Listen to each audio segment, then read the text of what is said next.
क्या आप भी देश और दुनिया की खबरों से रह जाते हैं बेखबर?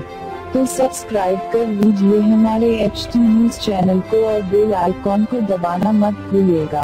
अपने बयानों को लेकर चर्चाओं में रहने वाले AIM प्रमुख असदुद्दीन ओवैसी एक बार फिर चर्चाओं में। आपको बता दें, हाल ही में उनकी एक तस्वीर सोशल मीडिया पर जमकर वायरल हो रही है। इस तस्वीर में आप देख सकते हैं किस तरह से ओवैसी IAS ऑफिसर अरविंद कुमार के साथ बिना हेलमेट लगाए शहर की सड़कों पर रॉयल एनफील्ड बुलेट दौड़ा रहे हैं। लेकिन सबसे बड़ी बात तो ये है कि इस दौरान दोनों ने ही सर पर हेलमेट नहीं लगा रखा है, जिस वजह से तेलंगाना की ट्रैफिक पुलिस ने 135 रुपए का चालान इनका काटा था।